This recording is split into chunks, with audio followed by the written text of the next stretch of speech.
Hey guys, welcome back to my channel. Today I'm launching a new series on my channel. I will continue the other series that I have started in the past, like my garden diary and my cooking videos, but this is the launch of a new one called Around the House, where basically I'm going to share with you guys a compilation of DIYs and projects that I've been working on around my house over the last week or several weeks. So it will be a little bit random because it's going to be all over the house, but in this series you're going to get a bunch of different ideas that hopefully inspire you for some possible ideas for around your house. So today we are doing a few things in my kids' bathroom. We're also doing some things outside, inside, in the kitchen, in the hallway, and just a bunch of things that I've been working on. So we're going to jump right in first with the kids' bathroom.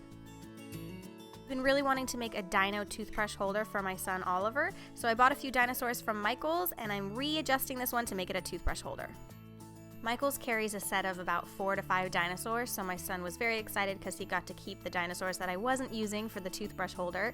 So I made sure to secure the dinosaur. I removed a few of the spikes. I felt kind of bad for the dinosaur for doing that, but then I drilled 2 large holes that would fit 2 toothbrushes in there so that both of my sons can use this. And then basically I just used a really large drill bit that was big enough, probably about toothbrush size, and I drilled all the way through, and then I had 2 holes to fit the toothbrushes. And so then when you put the toothbrushes in, it makes up for where the spikes were. So then you have a dinosaur toothbrush holder. The next project we decided to make was a Monster Rock door stop so that we can keep the door open in the kids' bathroom that goes out to the yard. So you want to grab a nice size rock from outside that can keep the door open and then just have fun with it and let your kids be creative. You could do animal creatures. In this case, we decided to do a monster rock. So we did yellow and green. We have non-toxic kid paints here, and then like kid brushes, and we have a nice little bin in his bedroom of all of our little art supplies and art projects. So we like to try to do art projects when we get a chance to. And then we have this puff paint that is non-toxic as well, but it's glow in the dark. We put some spots on the monster's back, and then we created a face. And yeah, I think the whole key is to just be creative and have fun. We originally just took a rock from outside to keep the door open, and then him and I decided it would be fun to paint it and be creative with it. And so you can make these even just for fun, even if it's not for a doorstop. So this works perfect for the doorstop. Oliver has his cousins over and they're running around and playing outside, and that way they can come in and out and they can either wash up from playing outside or they can use the restroom. So this is how the monster rock turned out, and I think it looks great. It's fun to be creative. Next, I'm making some shelving for the bathroom as well. I'm staining some wood here. I got this wood cut at Home Depot. So I measured the area in the boys' bathroom that I wanted for the shelving, and then I got it cut accordingly. And then right here I'm just staining. I'm actually in my garage. Whenever I stain, I try to be in the garage and then keep the doors open so that I have plenty of ventilation, and I'm staining it a dark brown. Of course you can keep it the original color if you want, but I always like to stain it because a lot of the wood in my home is a little bit of a deeper color. So I'm just staining this, and then I'm going to let that dry. And then I also have some hardware here. So I have some wall hooks, some turnbuckles, and some mounting hardware. So what I'm going to do here is I'm just kind of brushing it lightly with some black paint. I'm doing a very light brush stroke so that a little bit of the metal shows through, but you could certainly paint it so that it's stark black. And then I'm going to go ahead and just let that dry.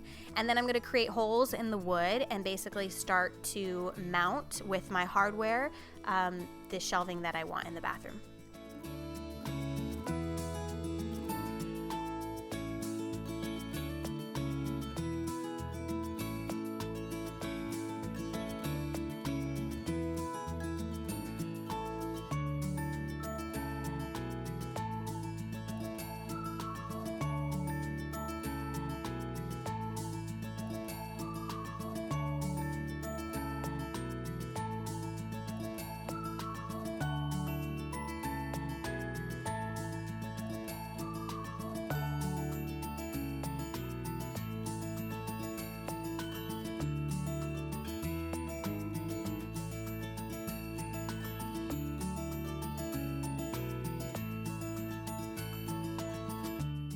There was some other shelving that was there before, so I'm going to have to go and paint over the holes, as you can see there, but this is kind of hanging shelving.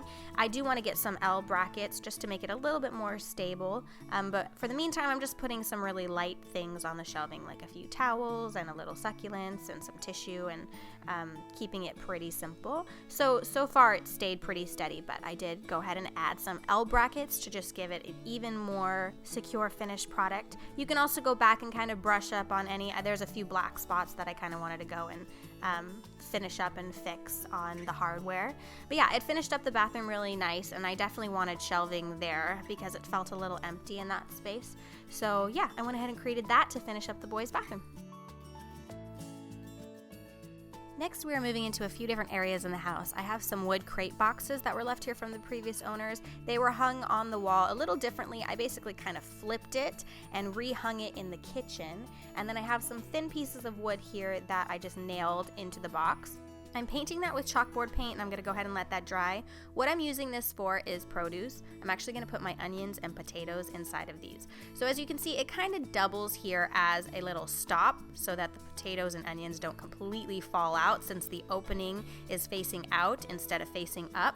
And then the chalkboard paint allows it to act as a label, so you can actually write what is inside of the box. So in this case, I'm going to have onions and potatoes so that they're at an arm's reach and they're easy to grab. This idea works great for the items that aren't kept in the refrigerator but need to be kept out, and it keeps everything at an arm's reach so you can just grab it when you're getting ready to cook.